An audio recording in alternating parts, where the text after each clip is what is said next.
Whether it's a traditional PB&J or the daily special from the cafeteria, chances are your kid's school lunch could be healthier. Natural health care practitioner Mark Mincolla is here now with some tips. Good to see you. Good to see you, Karen. Well, before we get to some of those tips, let's talk about this new $1 billion that the Obama administration is allocating to school lunch nutrition. Right.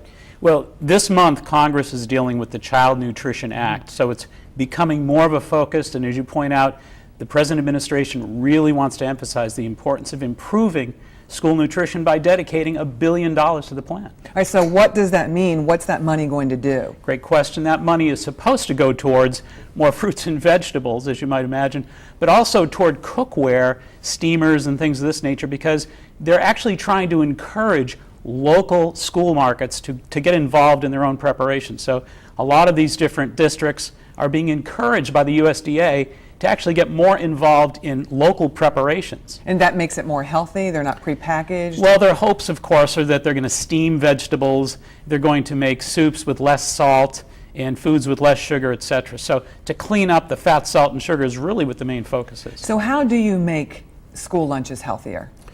Well, I think we've got some ideas, but I think one of the things here is that the government really does hope that parents get more involved, and that each local district really takes up the issue and focuses on, like we said, more locally cooked and locally prepared foods that have less fat, salt, and sugar. But we've given some ideas.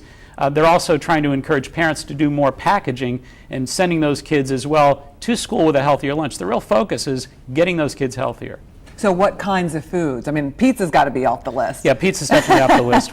We've got some things that we've pointed out. I think, things like if you think about peanut butter and jelly, for example, you can improve upon that by just basically making peanut butter and banana sandwiches with whole grain breads. Mm-hmm. You could use, for example, whole wheat wraps with turkey sandwiches.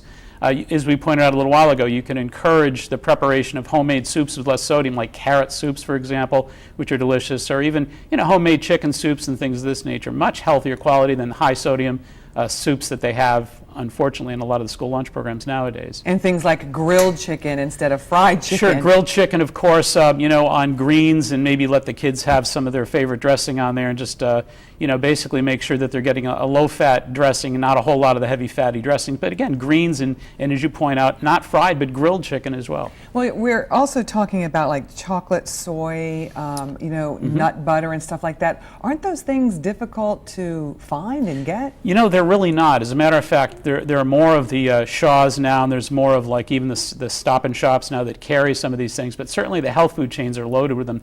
Really easy to find. The really important thing here is kids try some of these soy cream cheeses and some of these chocolate soy nut butters, which are like a chocolate peanut butter, and they find that they're really, really pretty delicious. So it's an easy transition, but you got to keep in mind that the fats in a lot of these dairy products, like the cream cheeses, are markedly less than the soy cream cheeses, and they taste equally as good.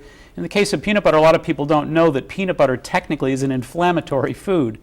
Right. And soy is an anti-inflammatory food, so it's a great trade-off. Lower fat, lower inflammatory response. These are healthier foods for kids. And maybe if the kids are introduced to it at school and like it, they'll tell their parents about it at home and they'll buy it there. You're absolutely right. And it is catching on. I mean, there are districts where there's more awareness, more nutrition awareness. They're trying a lot of these things, working really well. All right, some great advice. Thank you so much. My pleasure, thank you. For more information on healthy school lunches and a whole lot of other topics, be sure to check out Mark's website. It's maxhealing.com.